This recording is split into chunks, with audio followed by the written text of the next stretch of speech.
Hello, happy October. I wanted to start this video off with a quote that has been haunting me in the most beautiful way from Dostoevsky's The Brothers Karamazov.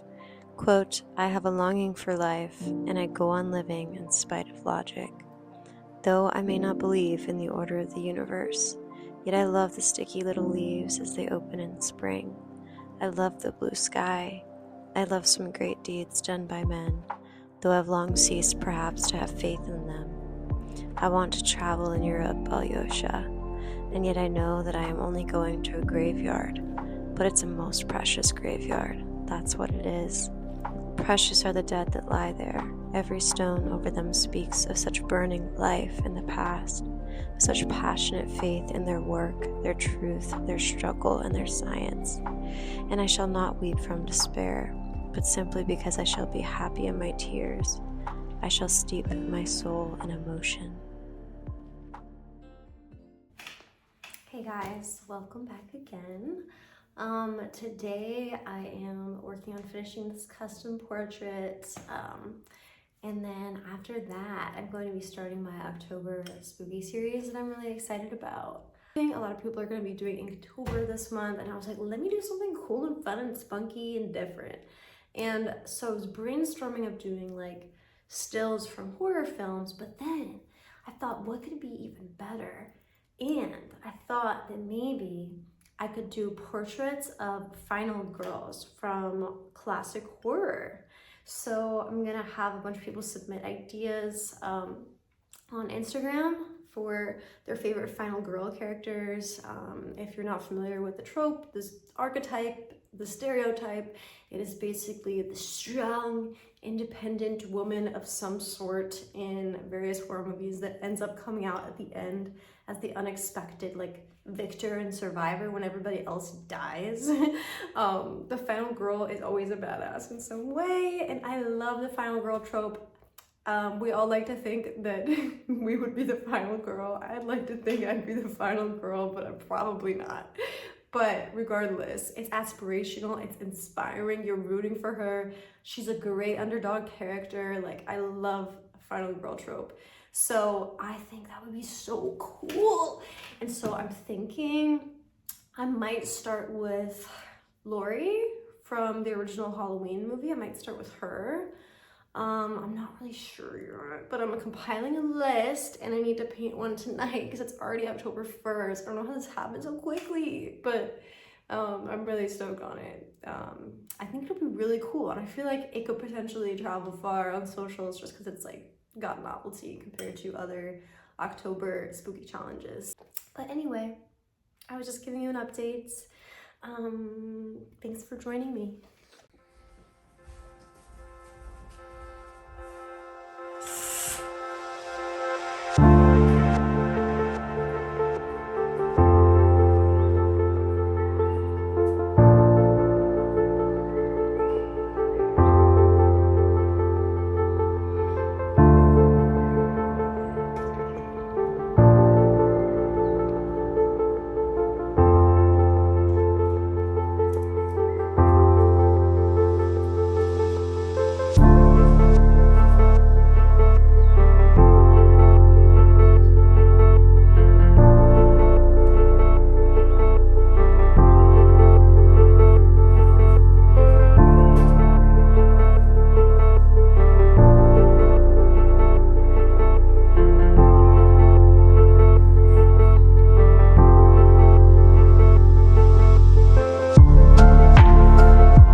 So I just got back from class, getting groceries in the pouring rain. I just had to change my socks, my sweater.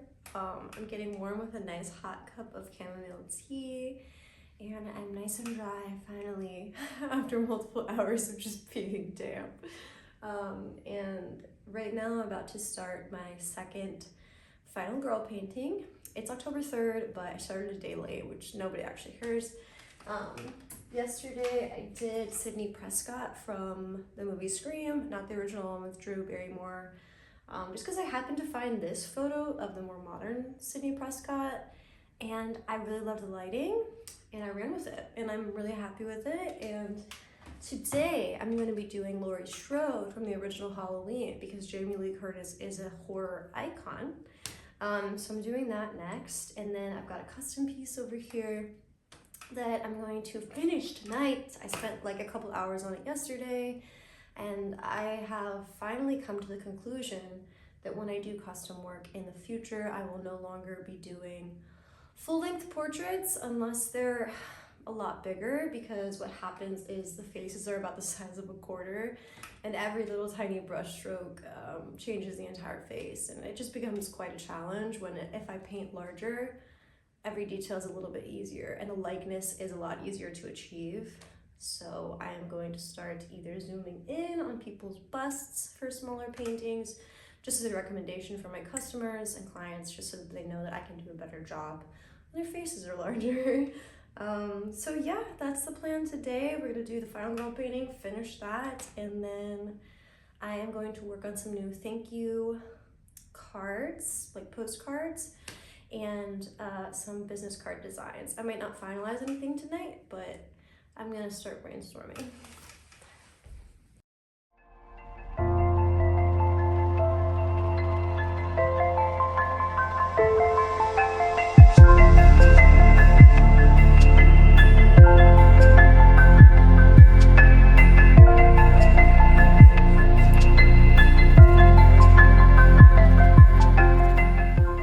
Hey guys, it is currently Saturday, October 5th.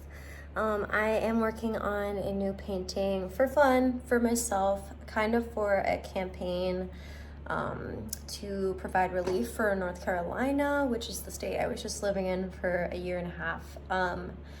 They need a lot of help, so I am making a ghost ship inspired painting with a typical Outer Banks style house floating over the water in like a mirage like illusion.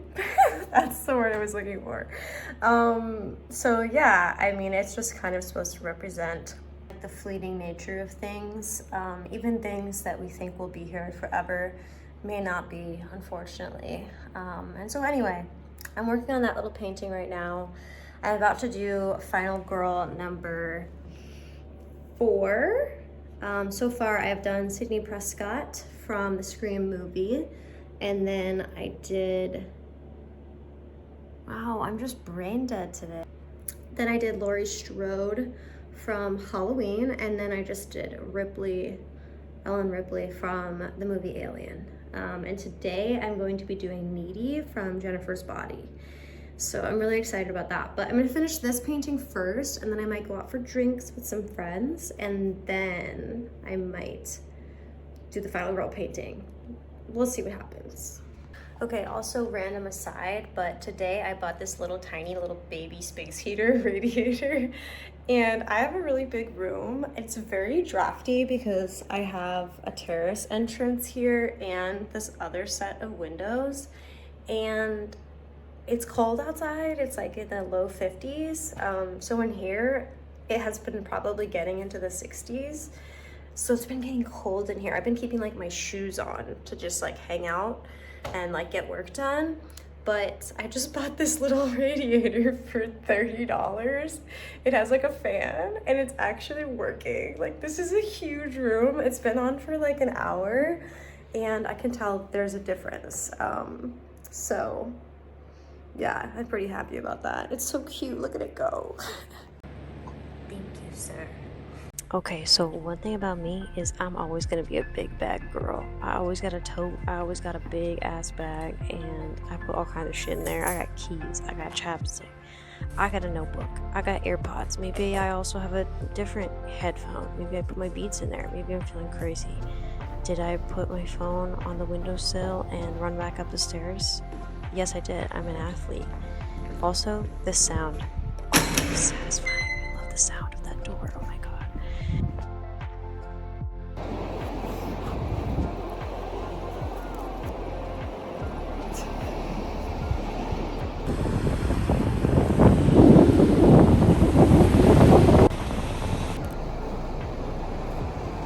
The seagull over here sounds like a crying human being.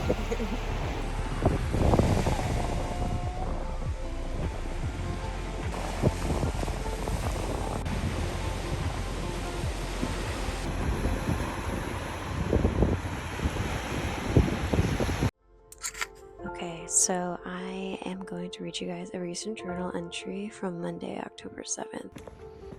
It's past 11 p.m. I'm riding from a ferry, looking out. I know we've passed the big Italian windjammer ship. I think it's at San Marco. I'm listening to Chantress Seba. I've had many Aperol Spritz, some red wine, and a limoncello shot. I'm thinking about Venetian street lamps, impermanence, and my love for my boyfriend. I'm so lucky. Sometimes I feel like exploding with contentedness, gratitude. I wonder how I got so lucky. I ask myself if I deserve it, knowing full well this is a loaded question. There are different types of loaded questions. Those loaded down with weight, and those loaded with ammo. Which do I refer to? Maybe I don't even know. Here we all are, probably over 30 of us sitting in these seafoam green seats, on our phones, grasping at straws, researching, maybe professing love, maybe doom scrolling, checking schedules. Who am I to know? I know so little. The more languages there are, the less I know. I know so little.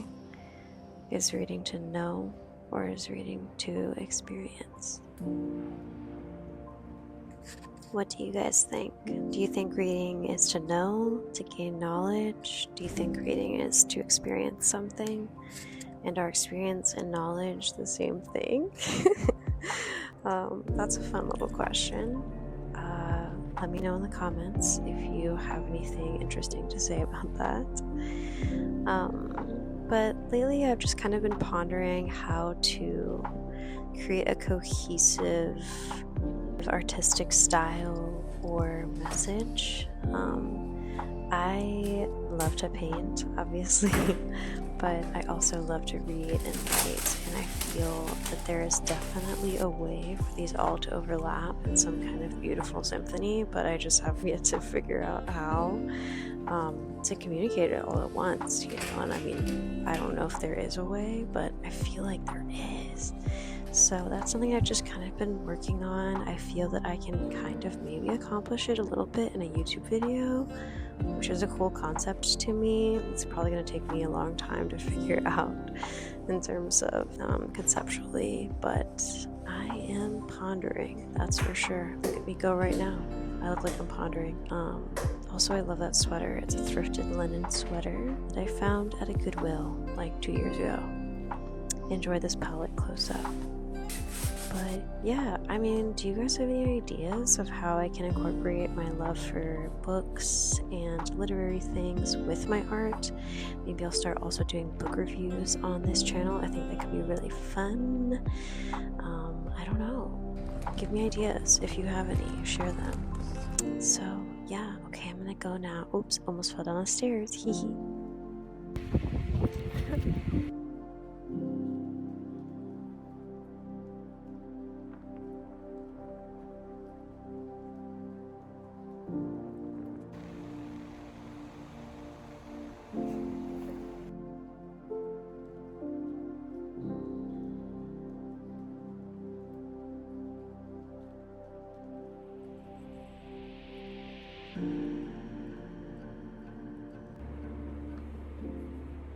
This is just my total sanctuary. I love it here so much.